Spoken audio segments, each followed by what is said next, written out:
भजन संहिता 148। याह की स्तुति करो, यहोवा की स्तुति स्वर्ग से करो, उसकी स्तुति ऊंचे स्थानों में करो। आमेन। परमेश्वर का धन्यवाद हो इस सुंदर समय के लिए। आइए हम छोटी सी प्रार्थना करें और फिर हम आगे बढ़ेंगे। हालेलुया। सर्वशक्तिमान सर्व सामर्थी परमेश्वर, धन्यवाद करते हैं प्रभु जी सुंदर समय के लिए, प्रभु जी आपकी आशीषों के लिए। प्रभु जी धन्यवाद करते हैं आप हमारे साथ हैं। प्रभु जी धन्यवाद करते हैं आपने हम सबको अपने योग्य बनाया है। प्रभु जी, प्रभु हम सारी चीजों सारी बातों को आपके हाथों में देते हैं और मांगते हैं सब कुछ प्रभु यीशु मसीह के नाम से। आमेन, आमेन, आमेन, आमेन। Hallelujah. Lakaria ba shakanda namalabarico sekeria rakata labarianda namanama. Hallelujah. Rico sekandiria shanda labarabarabaraba. Hallelujah. Hallelujah. Hallelujah. Shakala barabarabarabarabaraba.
प्यार करूं, कितना प्यार करूं, बहुत प्यार करूं, भूल जाऊं कि मैं कौन हूँ, भूल जाऊं कि मैं कहाँ हूँ। हालेलुया। हम इस चीज को याद करें कि परमेश्वर ने हमसे पहले होकर प्यार किया। आमेन। हालेलुया। लखा नना मना मना खारिया शानना मनावा। फिलिपियों 2:9 में लिखा हुआ है कि परमेश्वर ने यीशु को वो नाम दिया जो सब नामों से ऊंचा है और जिसके आगे हर एक घुटना टिकेगा। आमेन। और वो नाम जो है वो सबसे ऊंचा नाम है यीशु नाम,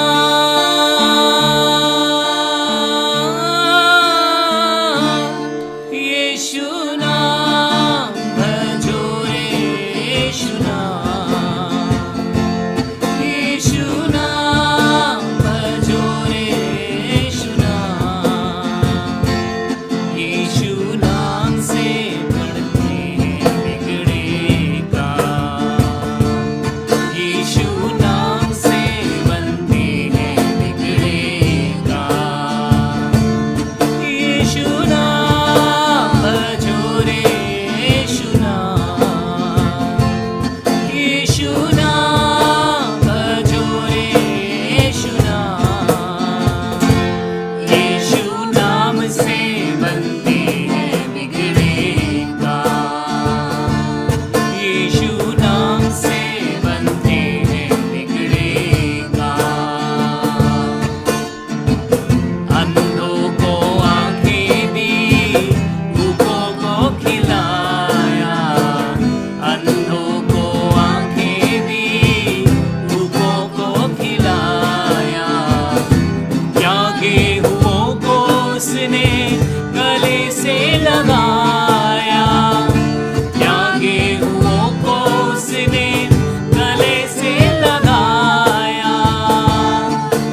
koya andala manana katoria shata liria madakaria basanda nama mama hola karia shanda baba. Hallelujah. Rabba sakanda nama nama laba laba laba laba. Uri kia satara nana nama la koria mashanda nana nama nama laba laba. Hallelujah. Laba shanda la la la ba ra ra ba ra ba. O teri स्तुति और आराधना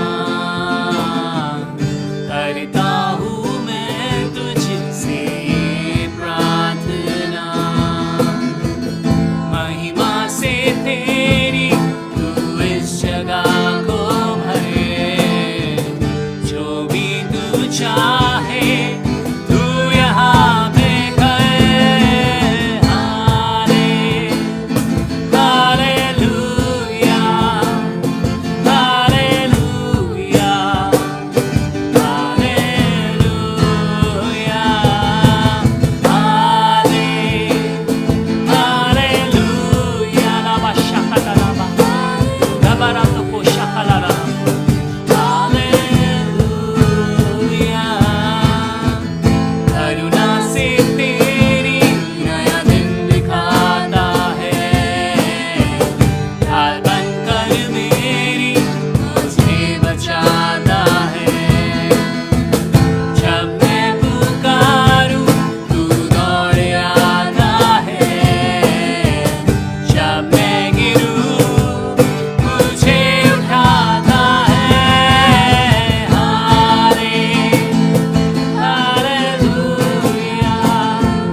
Hallelujah. Thank you Lord. Thank you Jesus. परमेश्वर की इस असीम उपस्थिति के लिए धन्यवाद करें। जहां पर भी बैठे हैं परमेश्वर का धन्यवाद करें। धन्यवाद हो पिता का, धन्यवाद हो पुत्र का, धन्यवाद हो पवित्र आत्मा का कि आज हमारे साथ है। ओ लाखानामा शाखालामा। दुनिया में हर कोई अकेला छोड़ सकता है, पर परमेश्वर कभी भी अकेला नहीं छोड़ता। वो ना त्यागेगा ना छोड़ेगा हमें। हालेलुया। रोको साखांदिरियामा लोरो रोबो सेके आशांदा नामा नामा लाबाराबा होरना नामा सारा बारियाव लाबारिया शांदा लाबारियो सोकोरो बोरो बोरो बोराबालाबा हरराबाया शांदा लाबारिया। Thank you Lord, thank you. आइए इस समय में हम प्रार्थना करेंगे। धन्यवाद हो प्रभु जी आपका इस सुंदर समय के लिए। धन्यवाद करते हैं प्रभु जी आपकी आशीषों के लिए। प्रभु जी धन्यवाद करते हैं कि आपने हमें चुन लिया प्रभु जी, कि हम प्रभु आपके लिए खड़े होने वाले हो सके। Thank you Lord. प्रभु आपने कहा कि तुम जगत की ज्योति हो प्रभु जी। आज प्रभु हमारे अंदर ज्योति चाहे बल्ब जैसी हो प्रभु जी, चाहे ट्यूबलाइट जैसी हो, पर प्रभु आगे आने वाले समय में प्रभु आप हमारे जीवन में अपनी उस ज्योति को डालेंगे जिससे हम प्रभु सूरज की नाई चमक सकें। हमारे पापों से लदे हुए बदन प्रभु, हमारे जीवन प्रभु हिम की नाई श्वेत होने वाले हो सके। हालेलुया। आज प्रभु परमेश्वर आपकी आत्मा हम में से हर एक को छूना चाहती है। धन्यवाद करते प्रभु, हम में से हर एक तैयार हो कि हम में से हर एक आपको, आपके राज्य के लायक होने वाला हो सके। इस समय प्रभु जी स्पेशली प्रार्थना करते हैं आज के आपके श्रेष्ठ दास के लिए, पास्टर गौरव के लिए प्रभु, उन्हें अपनी आत्मा से भरिए और प्रभु होने दीजिए हम सब उनके द्वारा आपके वचन को, आपकी बातों को समझने वाले हो सके। मांगते हैं सब कुछ प्रभु यीशु मसीह के नाम से, आमेन, आमेन, आमेन। परमेश्वर आपको आशीष दे।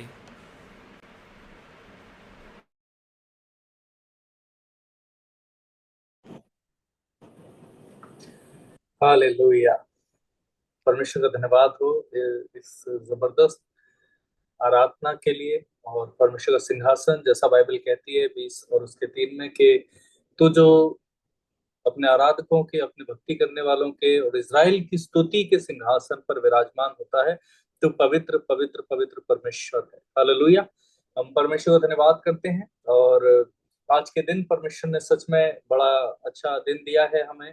और आज एक बार फिर से हम एक विश्राम के दिन में हैं। हम परमेश्वर की उपस्थिति में आनंद कर सकते हैं, उसके नजदीक आ सकते हैं, विश्राम कर सकते हैं। ये सवाल मेरे सामने बार बार आता है कि जब हम देखते हैं कि परमेश्वर की प्रतिज्ञाएं पूरी नहीं हो पा रही हैं, जब हम देखते हैं कि बाइबल कह रही है कि यीशु मसीह में जय ही जय है और हम हारा हुआ जीवन जी रहे हैं, जब हम देखते हैं कि हमारे शत्रु लगातार हमें रौंद रहे हैं, जब हम देखते हैं कि उन्होंने हमें बोला है कि तुम लेट जाओ ताकि हम तुम्हारे ऊपर पैर रख दें, और इन सब चीजों को देखते हुए हमारा विश्वास डोल जाता है। हालेलुया। विश्वास डगमगा जाता है और अपने अंदर से भी आवाज आने लगती है कि इस्राएल का परमेश्वर कहाँ है। हालेलुया। और वो समय होता है जब हम चाहते हैं कि परमेश्वर, हमें आपकी उपस्थिति, आपकी भुजा की जरूरत है, प्रकट करिए खुदाबंद। हालेलुया। हमारे सहने के बाहर हो रहा है, और प्रभु आपने कहा भी है कि सहने के बाहर कोई चीज में आप नहीं पड़ोगे। हालेलुया। ऐसी परिस्थिति जो हमारे सामने हो रही है, तब क्या चीज है जो हमें शांति दे सकती है। हालेलुया। अगर कभी कोई ऐसा समय हो जब परमेश्वर शांत हो, अगर ऐसा कोई समय हो जब परमेश्वर जवाब नहीं दे रहा हो, अगर कोई ऐसा समय है जब हमारे विश्वास टूटा हुआ है और वो विश्वास, हालेलुया, परमेश्वर की उपस्थिति को हमारे बीच में काम करने लायक स्थिति में नहीं लेके आ पा रहा है, यीशु का लहू को कार्यकारी होने के लिए जिस विश्वास की जरूरत है, वो विश्वास मेरे अंदर, आपके अंदर नहीं है। हालेलुया। ऐसे समय में क्या चीज है जो हमें करनी चाहिए और क्या हमें थाम सकता है? रोमियो की किताब से इस चीज को मैंने पढ़ा, और हालेलुया, मैं विश्वास करता हूँ कि आपके और मेरे लिए ये किताब काफी आशीष को लेकर आएगी, और इससे हमें बहुत कुछ लाभ की बातें सीखने को मिलेंगी, आशीष की बातें सीखने को मिलेंगी। हम देखते हैं आप पौलुस एक बात को कहता है, इससे पहले कि रोमियो की किताब में जाएंगे, मैं पहला कुरिन्थियों की किताब में चलूंगा और 15वें अध्याय के 1 पद से 4 पद तक पढ़ेंगे। यहाँ लिखा हुआ है, हे भाइयों, अब मैं तुम्हें वही सुसमाचार सुनाता हूँ जो पहले सुना चुका हूँ, जिसे तुमने अंगीकार भी किया, जिसमें तुम स्थिर भी हो। हालेलुया। उसी के द्वारा तुम्हारा उद्धार भी होता है, यदि उस सुसमाचार को जो मैंने तुम्हें सुनाया था स्मरण रखते हो। इसी कारण मैंने सबसे पहले तुम्हें वही बात पहुंचा दी जो मुझे पहुंची थी, कि पवित्र शास्त्र के वचन के अनुसार यीशु मसीह हमारे पापों के लिए मर गया और गाड़ा गया, और पवित्र शास्त्र के अनुसार तीसरे दिन जी भी उठा, और कैफा को, तब 12 को दिखाई दिया, फिर वह 500 से अधिक भाइयों को एक साथ दिखाई दिया, फिर वह याकूब को दिखाई दिया, तब सब प्रेरितों को दिखाई दिया। हालेलुया। ये प्रभु यीशु मसीह का सुसमाचार है, और पौलुस कहता है कि ये सुसमाचार ही मेरे लिए सबसे बड़ा है। और जब रोमियो की किताब शुरू करता है तो कहता है 16 पद में, क्योंकि मैं सुसमाचार से नहीं लजाता, इसलिए कि वह हर एक विश्वास करने वाले के लिए, पहले तो यहूदी फिर यूनानी के लिए। हमने देखा था हग्गे की किताब में लिखा था कि यहोवा की खोज में लगो, यहोवा की सामर्थ को खोजो, तब तुम जीवित रहोगे। हालेलुया।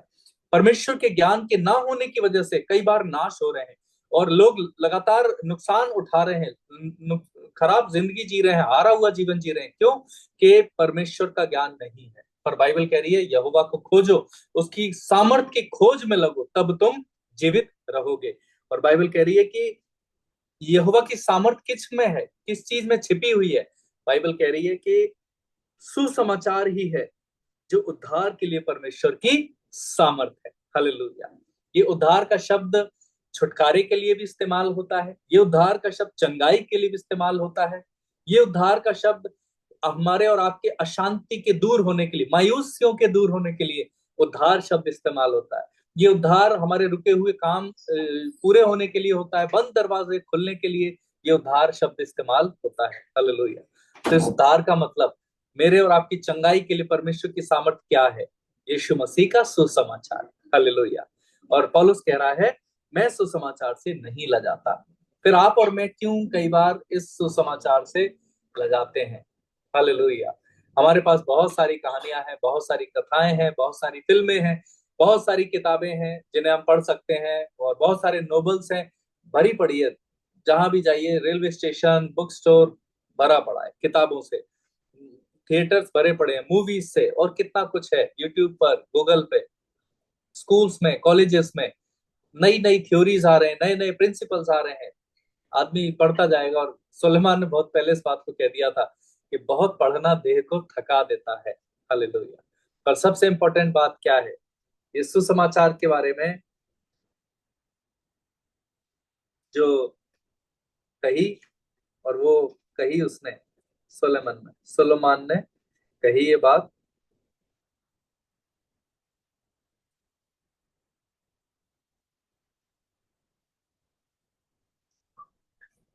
सबोपदेशक और 12वें अध्याय में सब कुछ सुना गया।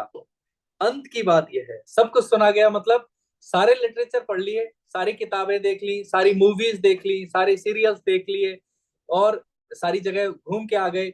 सब चीज होने के बाद सब कुछ सुना गया। अंत की बात यह है कि परमेश्वर का भय मान, उसकी आज्ञाओं का पालन कर, क्योंकि मनुष्य का संपूर्ण कर्तव्य यही है। हालेलुया। सो क्या चीज हमें करनी है? इस सुसमाचार के नजदीक रहना है। जब आपको मायूसी घेर रही हो तो आप कुछ मत करिए। हालेलुया। मेरे सामने ये सवाल 2012 में, जब पहली बार मैं कन्वेंशन में गया, 2013 में मैंने बाइबल ली। 13 से 26 25 चल रही है, 13 से 12 साल हुए मुझको प्रभु यीशु मसीह के साथ साथ, प्रभु यीशु को जाने हुए, प्रभु यीशु की आराधना में जाते हुए, चर्च जाते हुए। और इस पूरे समय में बहुत बार ऐसा हुआ कि जब मेरे सामने सवाल पूछने लगा, मैं क्या कर रहा हूँ, क्या मसीह सच में है कि नहीं है, क्या इस सुसमाचार से कोई लाभ है कि नहीं। तो मैं कहता था उसके जवाब में अपने मन में कि वो चंगाई हुई थी, वो कैसे हुआ? तो क्या हो सकता है साइकोलॉजी में भी ऐसी चीजें होती हैं। तो इस तरह के सवाल और इस तरह की चीजें मेरे और आपके सामने आती रहती हैं। आज हम जब चर्च गए तो पासवान ने एक बहुत अच्छी बात बताई कि एक यीशु मसीह जब आए, उन्होंने बैप्टिज्म लिया। तो बैप्टिज्म किसने दिया? यूहन्ना बपतिस्मा देने वाले ने। और जब उसने बपतिस्मा दिया तो उसने कहा देखो परमेश्वर का मेमना जो जगत के पाप उठा ले जाता है। और अपने चेलों से कहा यही है वो परमेश्वर का पुत्र। उसने गवाही दी कि मैं मसीह नहीं हूं, पर मैंने मसीह को देखा है और आत्मा को कबूतर के समान उसके ऊपर उतरते देखा है। और आसमान को खुलते और पवित्र आत्मा को कबूतर के समान उसके ऊपर उतरते और ठहरते हुए देखा है। इस बात की गवाही देने वाला कौन था? यूहन्ना बपतिस्मा देने वाला।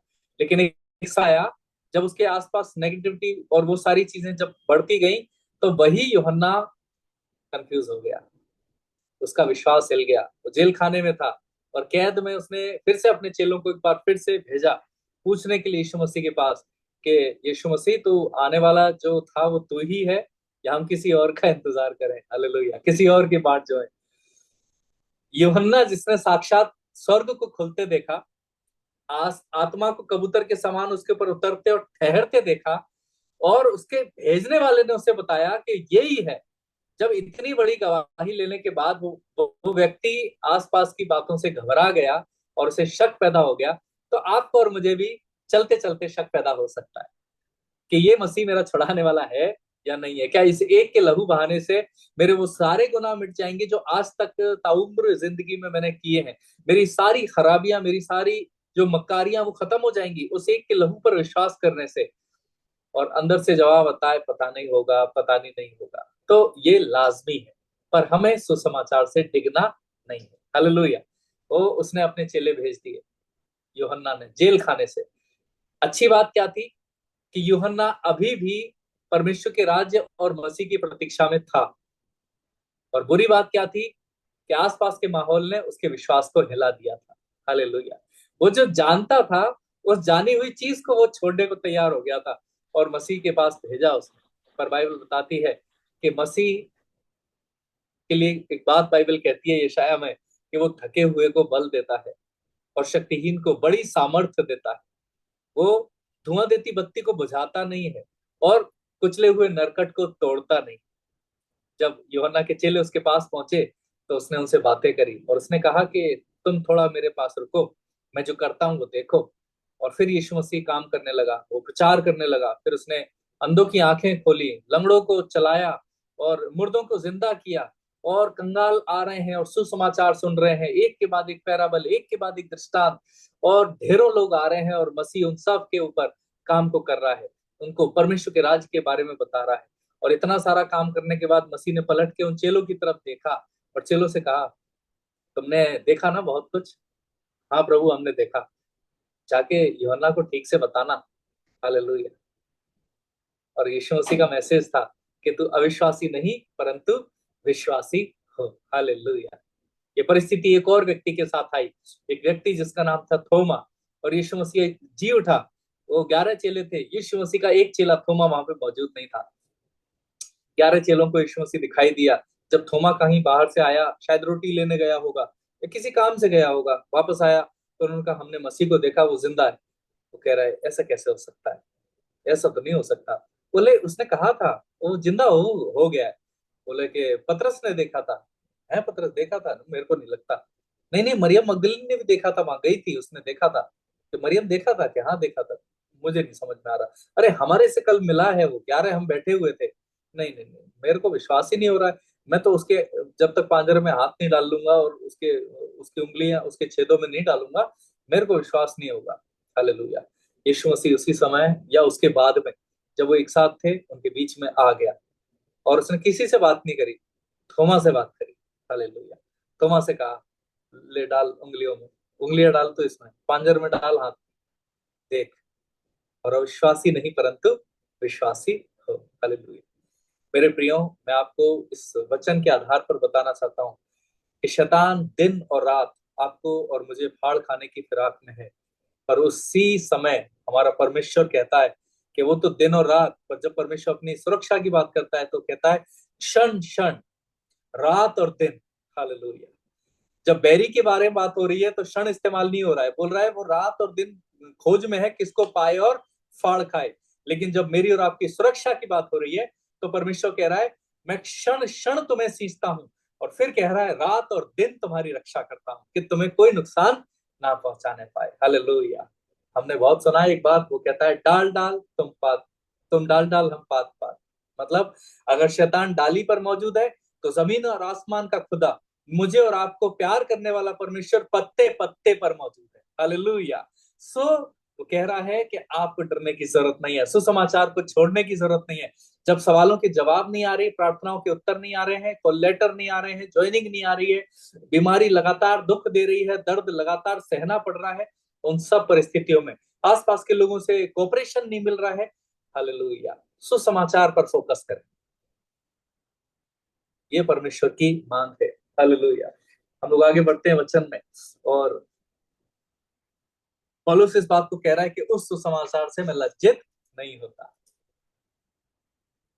गवाहों का एक बड़ा बादल मेरे और आपके साथ है, व्यक्तिगत तौर पर भी है और बाइबल के तौर पर भी। बाइबल के तौर पे हमने देखा कि थोमा के बारे में लिखा है, योहन्ना के बारे में लिखा है, और एक व्यक्ति था जिसने तो मना ही कर दिया कि मैं तो इनकार ही नहीं करूंगा, शद्रक मेशक अबेदनगो। एक छोटी सी टीम थी और राजा के सामने पड़ गए। वो कोई छोटा मोटा राजा नहीं था, वो सम्राट था, बादशाह था। कई कई देशों के जो राजा थे उसको टैक्स भेजा करते थे। इतने बड़े राजा के बारे में जैसे परमेश्वर भी कह रहा है कि पूरे धरती का राजा है। हालेलुया। और ऐसा व्यक्ति वहां पे मौजूद है और उसके सामने उनको खड़ा कर दिया गया और उनसे कहा गया, तो उसने उन तीनों को परमेश्वर ने दिया सामर्थ। और उन्होंने कहा, हे राजा, तुझे मालूम हो कि हमारा परमेश्वर जिसकी हम आराधना करते हैं वो जमीन और आसमान का खुदा है, और वो हमें आपके भट्टे से बचा सकता है, वरन हे राजा, वो हमें तेरे हाथ से भी छुड़ा सकता है। ये उनका कॉन्फिडेंस था सुसमाचार के। हालेलुया। परमेश्वर मुझसे और आपसे डिमांड कर रहा है। This is the demand of father from me and from you. Hallelujah. क्योंकि उसकी चीजें विश्वास से रिलीज होती हैं, विश्वास से एक्टिव होती हैं, विश्वास से प्राप्त की जाती हैं, और हम उस विश्वास में चूक जाते हैं और बाकी सारी व्यवस्थाएं पूरी कर लेते हैं। फिर हम सोचते हैं सब कुछ किया, रिजल्ट नहीं आया। क्योंकि जो मेन कुंजी है, वो की जो है, वो विश्वास ही है। हालेलुया। सुसमाचार पर विश्वास। उन्होंने कहा, राजा, वो तेरे हाथ से भी छुड़ा सकता है, और अगर ना छुड़ाए तब भी तुझे मालूम हो कि तेरी खड़ाई कराई हुई मूरत के सामने हम दंडवत नहीं करेंगे। हालेलुया। जब हम सुसमाचार पर कॉन्फिडेंट होंगे, फिर ये जवाब देने का आनंद भी कुछ और होगा। सोचिए कि उन्होंने जब ये बात बोली तो तलवार उनकी गर्दन पर रखी थी, और रखी नहीं थी, चलाई गई थी। उनको भट्टे में फेंक दिया गया था, वो भी 7 गुना धक्का के। तो हम और आप, जब विश्वास की परख होती है, तो हमारे साथ ऐसा लाजमी है कि हमारे विश्वास को इस तरीके से परखा जाए। जब हमारा विश्वास परखा जा रहा है तो हम डरे ना। हालेलुया। पर हाँ, मैं एक बात जरूर कहूंगा कि परमेश्वर की उपस्थिति में नित बने रहे, क्योंकि परमेश्वर में होके ही हमें बुद्धि मिलती है। बाइबल बताती है, जिस मार्ग से तुम्हें चलना होगा मैं तुम्हें सम्मति दिया करूंगा, और जिस मार्ग से तुम्हें चलना होगा उसमें मैं तुम्हें अगुवाई करूंगा। भजन 32 और 8। हालेलुया। तो परमेश्वर की उपस्थिति में अगर हम नहीं होंगे तो फिर हम गलत डिसीजन भी ले सकते हैं। क्योंकि वो परमेश्वर की उपस्थिति में थे, और वो क्रिस्टल क्लियर थे अपने फेथ को लेकर और सिचुएशन को लेकर भी। हालेलुया। और इसलिए उन्होंने इस बात को बोल दिया, क्योंकि परमेश्वर की अगुवाई उनके साथ थी। कब से थी? जब से वो चोरी करके, किडनैप करके ले जाए गए थे। जब उन्हें शुरू शुरू में ले जाया गया था तो उनकी पढ़ाई लिखाई शुरू हुई थी। 3 साल तक उन्हें पढ़ाया लिखाया गया था। कसदियों की सारी तंत्र मंत्र और जो कुछ उनकी विज्ञान, उनका धर्मशास्त्र, उनकी राजनीति, उनकी कूटनीति, सब कुछ पढ़ाई गई थी। 3 साल का उनका पूरा कॉलेज चला था। उस कॉलेज के दौरान उन्होंने वहां का जो हेड था उससे कहा था कि भाई, हम राजा की चीजें खा पी के और अशुद्ध नहीं होना चाहते। तो वही बहुत बड़ी चैलेंज थी। वहां पे विश्वास परखा गया था, और उस आदमी ने रिस्क ली। हालेलुया। और उन्होंने कहा, 10 दिन तक तू परख, फिर जैसा ठीक तुझे लगे वैसा ही करना। तो उसने कहा ठीक है। 10 दिन में तो उसकी नौकरी जाने वाली नहीं थी, तो उसने कहा ठीक है, फिर भी मैं दाव पे लगाता हूँ। और उसने 10 दिन तक उनको साग पात दिया और पानी दिया। उनका जो वाइन था, उनका दाख मधु था, और वो मांस, जो कुछ सेक्रीफिशियल फूड आइटम्स थे, जो बलिदान करके जो भी खाना आ रहा था, जो अच्छा अच्छा खाना माना जाता था, सब उन्होंने त्याग दिया। घास फूस वो अपने ईश्वरों को नहीं चढ़ाते थे, पानी नहीं चढ़ाते थे, तो वो उनको दे दिया गया, क्योंकि वो वही पवित्र था। और 10 दिन बाद उनके ऊपर परमेश्वर का जो विश्वास का जो अनुग्रह था, वो इतना ज्यादा था कि उनके चेहरे बाकी सब लोगों से ज्यादा चमक रहे। हालेलुया। तब से शद्रक, मेशक और अबेदनगो उस सुसमाचार पर भरोसा कर रहे थे, और उन्हें पता था कि हमने जिस पर भरोसा किया है वो जिंदगी रहने तक हमारे साथ है, और अगर जिंदगी चली गई तो हमारी जान उसके हाथ में पूरी तरह से महफूज है। हालेलुया।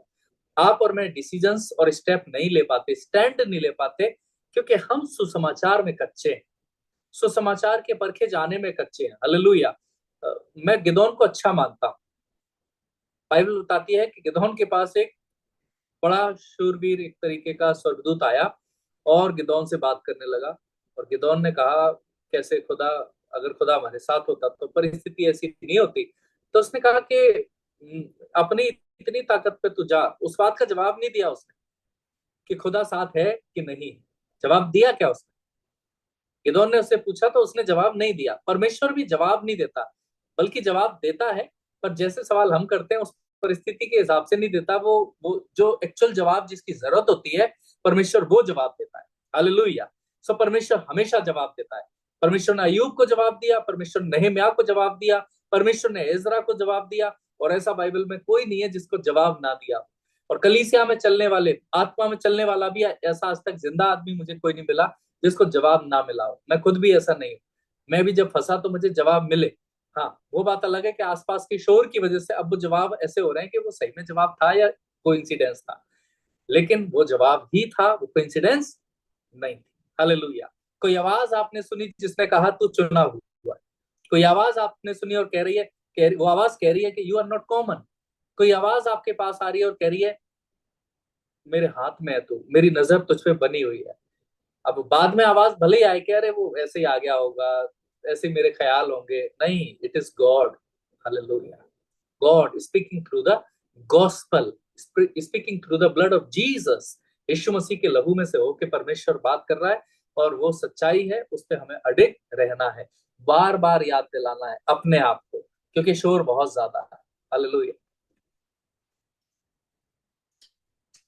हम देखते हैं कि जो रोमियो की किताब है उसमें यही बात बताई गई है, सुसमाचार की सामर्थ। लेकिन वो कह रहा है 18वें पद से कि परमेश्वर का क्रोध उन सब लोगों की अभक्ति और अधर्म पर स्वर्ग से प्रकट होता है जो सत्य को अधर्म से दबा के रखते हैं, इसलिए कि परमेश्वर के विषय का ज्ञान उनके मन में प्रकट है, क्योंकि परमेश्वर ने उन पर प्रकट किया। हालेलुया। बाइबल बता रही है कि परमेश्वर ने जाहिर किया, परमेश्वर ने मौका दिया, परंतु फिर भी वो अधर्म से सत्य को दबा के रखते हैं। उनके अंदर आत्मा से आवाज आती है और वो आवाज को दबा देते हैं।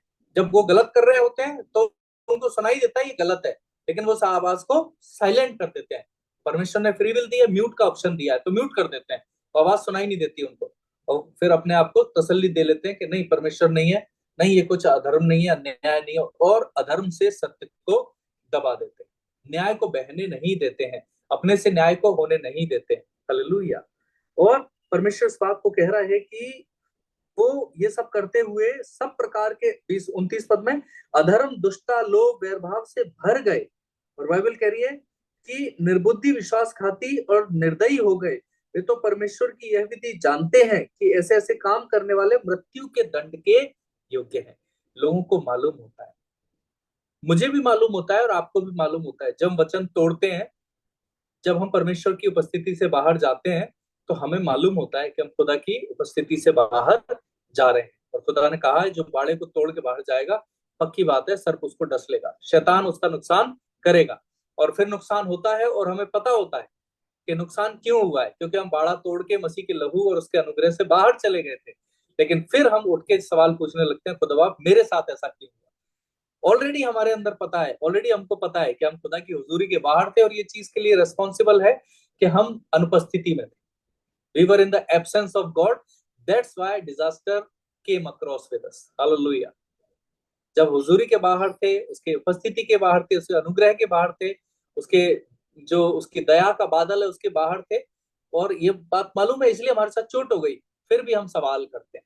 परमेश्वर कह रहा है सवाल करने की जरूरत नहीं है। डेविड, इस चीज में डेविड परमेश्वर के दिल के करीब था।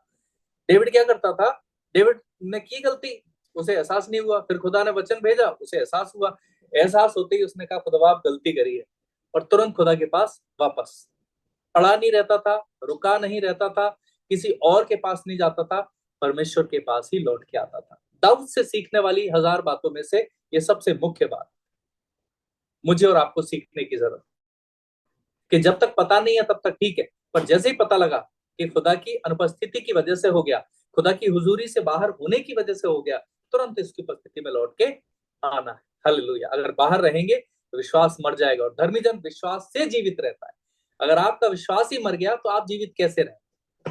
हालेलुया। सो धर्मी जन विश्वास से जीवित रहता है, और मुझे और आपको जीवित रहना है तो विश्वास में बने रहना है। विश्वास केवल परमेश्वर की उपस्थिति में है।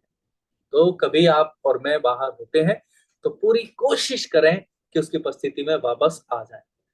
ये मैंने बहुत किया। हालेलुया। तभी मैं प्रभु के पास नजदीकी में बना रहा।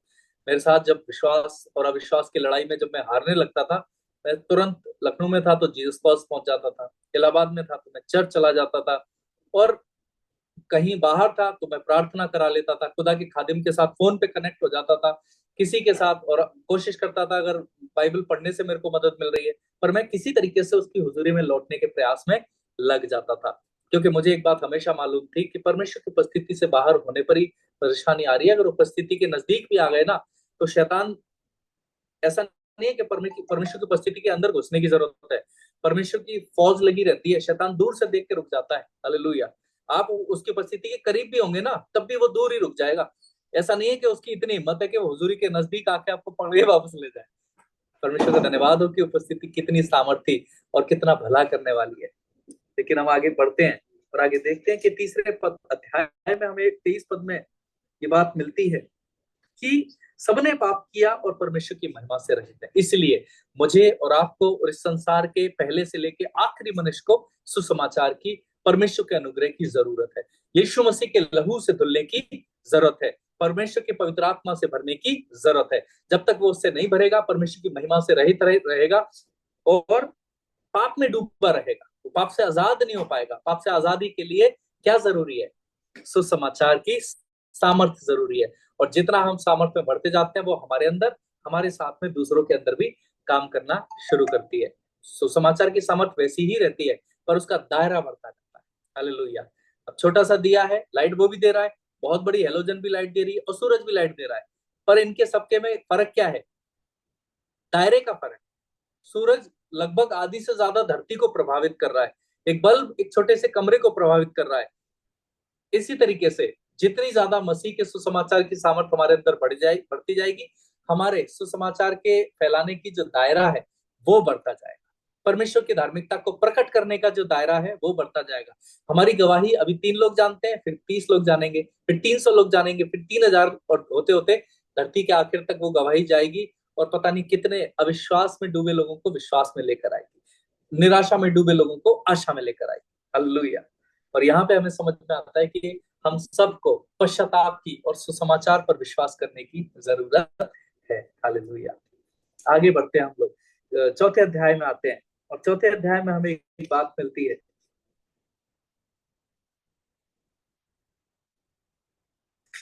बाइबल बता रही है कि विश्वास उसके लिए धार्मिकता गिना गया, इस कारण यह उसके लिए धार्मिकता गिना गया। चौथा अध्याय में क्या बता रहा है कि विश्वास जो है वो धार्मिकता गिना जा रहा है।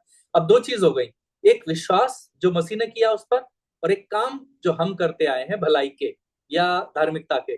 तो हमारा विश्वास धार्मिकता गिना जाता है, हमारे काम धार्मिकता नहीं गिने जाते। मैं और आप रोज प्रार्थना करते हैं, वो धार्मिकता नहीं गिना जाएगा। मैं और आप चंगाई करते हैं, वो धार्मिकता नहीं गिना जाएगा। पर हम जो विश्वास कर रहे हैं मसीह के उद्धार करने की सामर्थ्य के ऊपर, मसीह के प्रेम करने की सामर्थ्य के ऊपर, कि उसका प्रेम बहुत गहरा है, उसके विचार बहुमूल्य हैं, उनकी संख्या बहुत बड़ी है, वो मेरे लिए नित्य कल्पनाएं करता है, उसने मेरे लिए वादे किए हैं। हालेलुया। जब हम विश्वास करते हैं वो धार्मिकता गिना जाता है। तो हम किसी की मदद कर रहे हैं, इट्स गुड, बट वो हमारे उद्धार के लिए काम नहीं करेगा। उद्धार के लिए जो विश्वास काम करेगा वो परमेश्वर के किए काम पर भरोसा करने से होगा। और परमेश्वर का काम है सलीब। यीशु मसीह सलीब पर गया, यीशु मसीह ने कोड़े खाए, यीशु मसीह मारा गया, उसने दुख उठा उठा कर आज्ञा माननी सीखी। हालेलुया। उसने घटना बढ़ना सीखा, वो गरीब बना ताकि लोग धनवान बने, वो मारा गया ताकि हम जीवन पाए। हालेलुया। ये यीशु मसीह का काम है, और यीशु मसीह के काम पे जितना अटल विश्वास हमारा होगा, हम उतने ही धर्मी ठहरते हैं स्वर्ग की नजर में, परमेश्वर पिता की नजर में। हालेलुया। सो आप जो काम कर रहे हैं भलाई के, उसको करते रहें। बाइबल कभी भी डिस्करेज नहीं करती, बाइबल हमेशा इंकरेज करती है। हालेलुया। लेकिन बाइबल सबसे ज्यादा इंकरेज क्या करती है कि जो काम परमेश्वर ने किए हैं उन पर हमेशा भरोसा रखें। और हमेशा हमारे काम ठीक है, वो हम हमारे लिए भलाई की है तो हम भलाई कर रहे हैं, पर हम भलाई कर रहे हैं क्योंकि हमारे लिए भलाई हो जाएगी, ये कंसेप्ट गलत हो जाएगा। Praise the Lord. सो उस वो धर्मी है और उसने हमारे लिए सब कुछ सलीब पे पूरा किया। उसका लहू और मांस जब हम लेते हैं, प्रभु भोज हम लेते हैं, वो हमारे लिए जीवन, अनंत जीवन को लाता है। और उसका वचन हमारे लिए खुल जाता है, वो कहता है कि जो विश्वास करेगा, मेरा मांस लहू ग्रहण करेगा, हरगिज नहीं मरेगा, मर जाएगा तो भी वो फिर से जिंदा हो जाएगा। Praise the Lord. हालेलुया।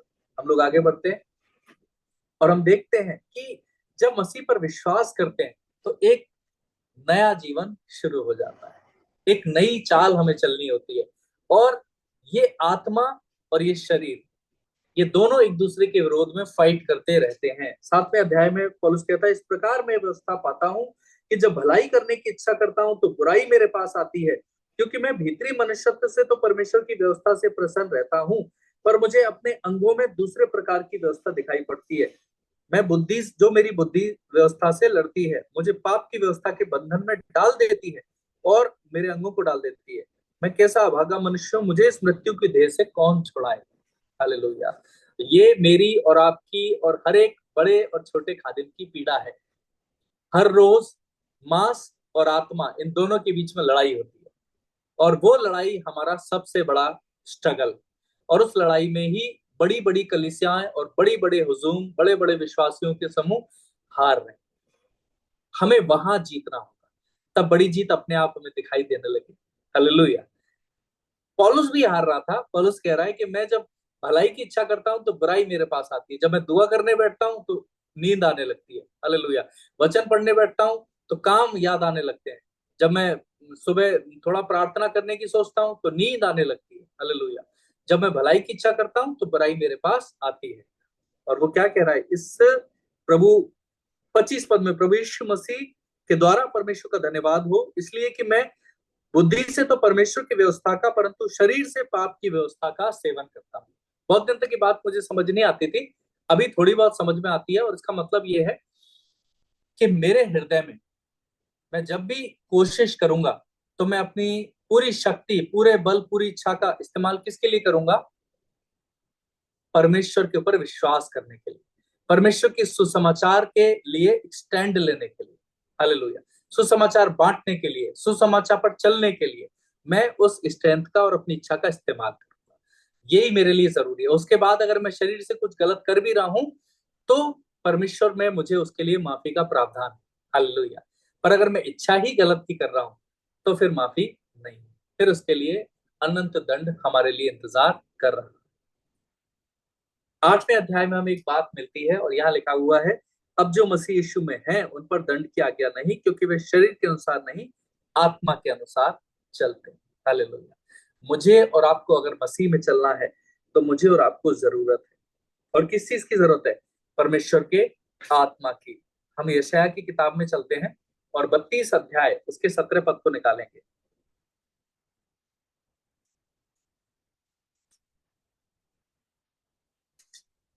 यहाँ लिखा हुआ है, 15वें पद से पढ़ते हैं। जब तक पवित्र आत्मा ऊपर से हम पर उंडेला ना जाए और जंगल फलदायक बारी ना बने और फलदायक बारी फिर वन ना गिरी जाए, तब उस न्याय जंगल में न्याय बसेगा और उस फलदायक बारी में धर्म रहेगा। ये जंगल पता है कौन है? मेरा और आपका जीवन है, मेरा और आपका हृदय है ये जंगल। वो कह रहा है जब तक आत्मा ऊपर से हम पर उंडेला ना जाए और जंगल फलदायक बारी ना बने। Hallelujah. We need constant filling of Holy Spirit. परमेश्वर के पवित्र आत्मा से सतत भरते रहने की जरूरत है। परमेश्वर के आत्मा से एकदम हमारे को ओतप्रोत होने की जरूरत है। पिछले साल कन्वेंशन हुई थी और हमने पवित्र आत्मा को एहसास किया था। ऐसे एहसासों से विश्वास की लड़ाई नहीं जीती जाएगी। Hallelujah. We need a constant filling. Bible कह रही है जब तक आत्मा ऊपर से हम पर उड़ेला ना जाए और जंगल फलदायक बारी ना बने। फलदायक बारी एक बार में नहीं बनती। क्या एक बारिश में पूरी फसल तैयार हो जाती है क्या? फसल पर बारिश चाहिए होती है, टाइम टाइम पे बारिश चाहिए होती है। और अगर वो बारिश ना मिले, मैंने देखा है 3-3 दिन में फिर लोग अपना पूरा पेट्रोल और पूरा डीजल, पूरी केरोसिन लगा के, बहुत बहुत पैसा लगा के फसल बचाने के लिए वो सिंचाई करनी पड़ जाती है लोगों को। हालेलुया। जब बारिश नहीं होती तो एक एक बारिश इंपॉर्टेंट है, एक एक पवित्र आत्मा से भरा जाना इंपॉर्टेंट है, एक एक सेशन इंपॉर्टेंट है, एक एक टेस्टमनी इंपॉर्टेंट है, आपकी डेली रूटीन में की गई छोटी छोटी प्रेयर इंपॉर्टेंट है। हालेलुया। और हमें लगातार उसके आत्मा से भरने की जरूरत है। जंगल फलदायक बारी ना बने, फलदायक बारी फिर वन नहीं गिनी जाए। हालेलुया।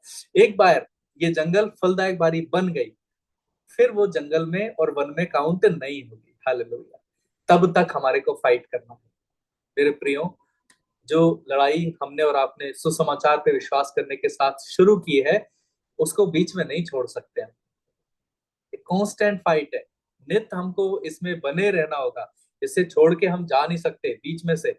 या तो इसमें हार है या जीत है। परमेश्वर की तरफ से सिर्फ जीत ही जीत है। और तो परमेश्वर की तरफ से जीत है तो फिर हमें भी हारने के बारे में कभी सोचना नहीं चाहिए। हालेलुया। और उसके आत्मा से भरने की जरूरत है। बाइबल कह रही है 16वें अध्याय में, तब उस जंगल में न्याय बसेगा और उस फलदायक बारी में धर्म रहेगा। आपके और मेरे अंदर न्याय बसने की परमेश्वर इच्छा करता है। और न्याय बसेगा कैसे, न्याय होगा कैसे? When we are constantly filled with the Holy Spirit. Hallelujah. तब उसमें धर्म बसे, बारी में धर्म रहेगा, धर्म या धार्मिकता बनी रहेगी, धन्यवादिता बनी रहेगी। वो कब रहेगी? जब we will constantly filling with the Holy Spirit, परमेश्वर के आत्मा से भरेंगे। परमेश्वर के आत्मा से भरने के लिए क्या चीज जरूरी है? हालेलुया। एक आखिरी पद जो हमें मिलता है इसी में, रोमियो की किताब के 12वें अध्याय में, कि सॉरी 8वें अध्याय के 26वें पद में, जब हम कहते हैं कि यहाँ पे लिखा हुआ है कि आत्मा हमारी दुर्बलता में सहायता करता है।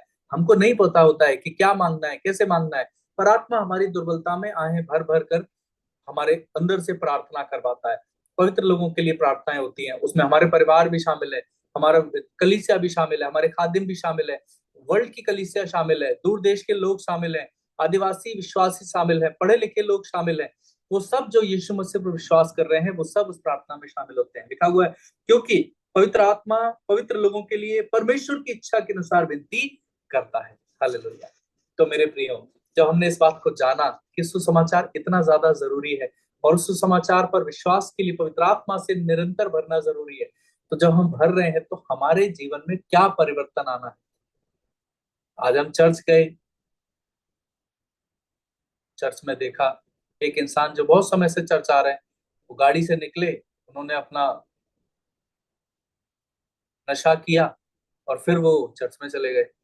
सालों से चर्च में आ रहे हैं, पर उनको इस बात का एहसास ही नहीं है कि परमेश्वर वो आनंद देता है जो इस नशे से आजाद कर सकता है। कांस्टेंट आते हैं, कभी भी एब्सेंट नहीं होते चर्च से, लेकिन वो परमेश्वर की सामर्थ का एहसास ही नहीं है उनको। हालेलुया। और ऐसे हमारे भी जीवन में कई चीजें हैं जिनमें हम परमेश्वर की उपस्थिति का एहसास नहीं, अब तक नहीं किया है, और उन जगहों के छुए जाने की पवित्र आत्मा के द्वारा सख्त जरूरत है। जब वो हिस्से छुए जाएंगे तब एक एक करके हमारे हिस्से सब रोशन होते जाएंगे, और फिर हमारे अंदर न्याय भी बसेगा और धार्मिकता भी बसेगी। हालेलुया। 12वें अध्याय के पहले पद में वो पौलुस एक रिक्वेस्ट के साथ इसको पूरा करता है। हे भाइयों, मैं तुमसे परमेश्वर की दया स्मरण कराकर विनती करता हूँ कि अपने शरीर को जीवित, पवित्र और परमेश्वर को भावता हुआ बलिदान करके चढ़ाओ, यही तुम्हारी आत्मिक सेवा है। हालेलुया। ये बहुत कठिन चीज है कि अपने शरीर को पवित्र, भावता हुआ, परमेश्वर की इच्छा के अनुसार एक बलिदान बनाया जाए, पर हमारे को लगातार इस चीज को प्राप्त करने की कोशिश करनी चाहिए। हर रोज हमें कोशिश करनी चाहिए कि हम एक पवित्र, भावता हुआ बलिदान बने और परमेश्वर को समर्पित हो जाए। एक दिन प्रयास किया, सफल हुए, एक दिन प्रयास किया, असफल हुए, प्रयास कभी नहीं छोड़ना चाहिए। हालेलुया। और ये करने में हमारी मदद कौन करता है? परमेश्वर का पवित्र आत्मा। और पवित्र आत्मा हमें कैसे मिलता है? जब लगातार वचन पे मनन करते हैं और प्रार्थना करते हैं तो हमें मिलता है। आइए हम लोग प्रार्थना में चले। Thank you Father, thank you Jesus, thank you Lord Holy Spirit. प्रभु, आपके सेवक, आपके संत पौलुस के द्वारा लिखी गई इस पत्री से हमें आज ये समझ आता है कि सच में परमेश्वर हर एक को पश्चाताप की आवश्यकता है, क्योंकि जाने अनजाने में हम सब से ढेरों ऐसी चीजें हुई हैं जो आपके दिल को दुखी करती थी। पर हम धन्यवाद करते हैं पिता कि आपने हमारे लिए मार्ग निकाला। जब हम पापी ही थे, ठीक समय पे वो धर्मी यीशु मसीह हमारे लिए मरा, और यीशु मसीह के द्वारा, विश्वास के द्वारा धार्मिकता मिलती है और वो विश्वास से कार्यकारी होती है। हम धन्यवाद करते हैं पिता इस मंडली के लिए, हम सबके जीवनों के लिए, कि हम इस सुसमाचार को सुन पाए, और प्रार्थना करते हैं खुदावंद कि इस सुसमाचार का जो गंभीर भेद है, इसकी सामर्थ हर रोज हमारे जीवन में खुलती चली जाए। परमेश्वर, आप अपने आत्मा को स्वर्ग से उंडेल दीजिए, ताकि प्रभु हमारा जो जीवन जंगल जैसा है वो परमेश्वर एक फलदायक बारी बन जाए। परमेश्वर बहुत सारे फल हों और परमेश्वर बहुतों को तृप्त कर सके। परमेश्वर हमारा जीवन वो जीवन के जल का सोता बन जाए, जो अनंत काल के लिए उमड़ता हो और बहुतों को जीवन का जल देता हो। परमेश्वर, हम किसी न किसी रूप में आपके सेवक ठहरे, किसी न किसी रूप में राज्य के सिपाही ठहरे। परमेश्वर आपके काम आ सके खुदावन। हालेलुया। परमेश्वर आपके हृदय को प्रसन्न करने वाले, एक प्रसन्न करने वाली संतान बन सके। धन्यवाद करते प्रभु, कि हमारे जीवन में जो कुछ कमी घटी है उसे आप जानते हैं, हमारी दुर्बलताओं को आप जानते हैं और आपने उन्हें सलीब पर सह लिया। आज प्रार्थना करते खुदावन कि वो रहस्य हम पर प्रकट करिए, ताकि प्रभु आपने जो दुर्बलता उठाई उससे हमें जो बल मिलता है वो बल हम प्राप्त कर सके। Hallelujah, thank you Jesus. प्रभु मंडली को आपके हाथों में सौंपते खुदावन, एक एक जन जो जीवन में परमेश्वर किसी हिस्से में, परमेश्वर किसी रिश्ते में, किसी एरिया में परमेश्वर हारा हुआ महसूस करता है, इसी समय आपके लहू की सामर्थ उतरने पाए। Lord I pray, let the power of the blood of Jesus come, power of the blood of Jesus come. Lord, let that area encounter the power of God. Let that area encounter the life of Jesus. That area filled with the darkness, that area filled with the despair, that area filled with unfaithfulness, let it encounter with the mercy of God. परमेश्वर की दया का encounter हो, इसी समय परमेश्वर की दया से बहुतायत से भर जाए। पिता, हम सब आपकी दया से भर जाए। परमेश्वर इसी समय आपकी दया से भर जाए, ताकि परमेश्वर हर एक कंडमनेशन, हर एक गिल्ट, हर एक दोष की भावना दूर हो और प्रभु वो ले पालकपन का जो एहसास है वो हमारे अंदर फिर से जिंदा हो जाए। प्रभु उस सुसमाचार को आनंद फिर से नया हो जाए। पिता, thank you Lord, thank you Jesus. प्रभु हर एक अंधकार जाता रहे, परमेश्वर आपका प्रकाश हो जाए। हाँ प्रभु, जिन हिस्सों में हम हारते रहे और हमने हारना हमारी आदत बन गई है, परमेश्वर इन आदतों को तोड़ने की सामर्थ्य आज प्रकट हो। Lord, release the strength to break those bad habits, those wrong habits, those defeating habits. परमेश्वर जो हार जाने की आदतें हैं, यीशु के नाम से टूटने वाली हो सके। हालेलुया। प्रभु, हमने पढ़ा है कि तू हमें जय पर जय दिलाना चाहता है। तूने कहा छोटे झुंड मत डर, राज्य करो, क्योंकि तुम्हारे पिता को भाया है कि तुम्हें राज्य दे। पर हाँ पिता, हम उस हारी हुई मानसिकता से आजाद हो सके। Thank you Jesus. Lord we pray, release that grace. परमेश्वर वो अनुग्रह उंडेल दे कि हम इस हारी हुई मानसिकता से आजाद हो जाए। हम विश्वास कर सकें कि परमेश्वर अभी भी चीजें बदल सकती है। इसी घड़ी परमेश्वर की सामर्थ्य उतर सकती है। इसी पल परमेश्वर हम एक बार फिर से जयवंत जीवन में जी सकते हैं। हाँ परमेश्वर, हम बार बार गिरे, पर प्रभु आपकी दया हम पर अटल है और वो दया कह रही है उठो, खड़े हो और एक बार फिर से परमेश्वर के सुसमाचार पर चलना शुरू करो। तुम्हारा परमेश्वर तुम्हारे साथ है। हालेलुया। एक नई शुरुआत करने की परमेश्वर हिम्मत दीजिए। Father, we pray for grace and mercy. Lord, we pray for grace and mercy. Lord, release your mercy upon us. खुदावंद अपनी दया, अपने तरस को हमारे पर उंडेल दे। खुदावंद, तूने कहा है कि मैंने इजराइल पर तरस खाया है और अब मैं उसे बसाऊंगा, उनके खंडहरों को फिर से बनाऊंगा और उनके जीवन जो जंगल जैसे उन्हें फलदायी बारी बनाऊंगा। खुदावंद, ये समय है कि तू अपने वायदों को स्मरण करे और यीशु मसीह के नाम में हमारे जीवन में इन्हें पूरा करे। खुदावंद, अपने वादों को, हमारे लिए किए गए वादों को स्मरण कर। यीशु मसीह के नाम से हमारे जीवन को फलदायी बारी बनने दे, हमारे जीवन में न्याय को बसने दे, हमारे हृदय में धर्म को राज्य करने दे और हमारे हृदय में अपनी शांति को अधिकाई से राज्य करने दे। यीशु मसीह, आज तू अपने सामर्थ को रिलीज कर। प्रभु, तेरी भुजा जिसने समुद्र को सुखाया और अपने लोगों के लिए पैदल रास्ता बनाया, आज उस भुजा की हमको जरूरत है। वो भुजा हमारे जीवन में आज प्रकट हो। यहोवा की भुजा आज प्रकट हो। हाँ पिता, धन्यवाद। Thank you Jesus, thank you father. परमेश्वर, धन्यवाद कि आपने दुआओं को सुना है और परमेश्वर जो दया हमने मांगी है और जो अनुग्रह की आवश्यकता हमको है, जो परमेश्वर सामर्थ्य आज हम खोज रहे हैं, परमेश्वर वो तूने दी है। Thank you Jesus. यीशु मसीह में हाँ और आमीन करके तूने हमें दी है, तूने हमें भरपूर किया है और परमेश्वर हमें किसी बात की घटी अब नहीं है। धन्यवाद करते हैं। अपनी आवश्यकताओं की जो पूर्ति तूने दी है स्वर्ग से, हम उसे रिसीव करते हैं। जो दया तूने आज उंडेली है, हम अपने परमेश्वर अपनी अंजलि को भर के उसे रिसीव करते हैं। परमेश्वर, जो अनुग्रह तूने उंडेला है, हम आज यीशु मसीह के नाम से उसे ग्रहण करते हैं और विश्वास करते हैं कि हमारे लिए हो गया है।